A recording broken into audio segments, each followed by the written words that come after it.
Christian parliament അംഗങ്ങളും ഭാരത കത്തോലിക്ക മെത്രാൻ സമിതിയും തമ്മിൽ ഡിസംബർ ആദ്യവാരം നടന്ന അനൗപചാരിക സമ്മേളനം സംബന്ധിച്ച് സന്ദർഭത്തിൽ നിന്ന് അടർത്തിയെടുത്ത വിവരങ്ങൾ തെറ്റിദ്ധാരണ പരത്തുന്ന രീതിയിൽ മാധ്യമങ്ങൾക്ക് കൈമാറിയ സംഭവം വിശ്വാസവഞ്ചനയെന്ന് ഭാരത കത്തോലിക്ക മെത്രാൻ സമിതി വ്യക്തമാക്കി.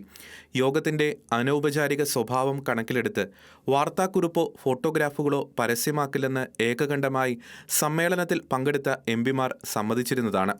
ചടങ്ങിൽ പങ്കെടുത്ത എംപിമാരും ക്രൈസ്തവ നേതാക്കളും തമ്മിലുണ്ടായിരുന്ന ഈ ധാരണ ആശയക്കുഴപ്പം സൃഷ്ടിക്കുന്ന രീതിയിൽ മാധ്യമങ്ങൾക്ക് സെലക്റ്റീവായി സമ്മേളനം സംബന്ധിച്ച വിവരങ്ങൾ പേര് വെളിപ്പെടുത്താത്ത സ്രോതസ്സിൽ നിന്നും കൈമാറിയതിലൂടെ ലംഘിക്കപ്പെട്ടതായി CBCI പ്രസ്താവനയിലൂടെ അറിയിച്ചു.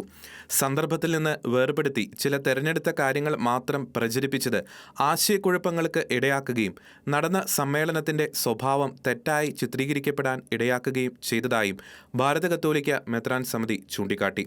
വഖഫ് വിഷയവുമായി ബന്ധപ്പെട്ട് മുനമ്പത്ത് നിലനിൽക്കുന്ന ഭൂവിഷയത്തിൽ തലമുറകളായി ആ ഭൂമിയിൽ ജീവിക്കുകയും അത് പരിപാലിക്കുകയും ചെയ്യുന്ന മുനമ്പത്തെ ജനങ്ങൾക്കൊപ്പം സഭ ഉറച്ചു നിൽക്കുന്നതായി ഭാരത കത്തോലിക്ക മെത്രാൻ സമിതി വ്യക്തമാക്കി. ഈ വിഷയത്തിലെ സഭയുടെ നിലപാട് മതപരമല്ല, മറിച്ച് അടിയന്തര പരിഗണന അർഹിക്കുന്ന മനുഷ്യാവകാശ വിഷയം എന്നതിന്റെ അടിസ്ഥാനത്തിലാണെന്നും CBCI ചൂണ്ടിക്കാട്ടി.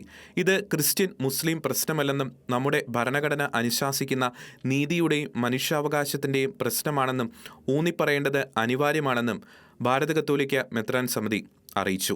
മതം നോക്കാതെ വ്യക്തികളുടെ ഭരണഘടനാപരമായ അവകാശങ്ങളെ തുരങ്കം വയ്ക്കുന്ന ഏതൊരു നടപടിയും അന്യായമാണെന്നും എതിർക്കപ്പെടേണ്ടതാണെന്നും CBCI ഉറച്ചു വിശ്വസിക്കുന്നു. ഭരണഘടനാ മൂല്യങ്ങളിലും പരസ്പര ബഹുമാനത്തിലും അധിഷ്ഠിതമായി സമാധാനപരവും നീതിയുക്തവുമായ പരിഹാരം മുനമ്പം വിഷയത്തിൽ ആവശ്യപ്പെടുന്നതായും CBCI പ്രസ്താവനയിലൂടെ വ്യക്തമാക്കി.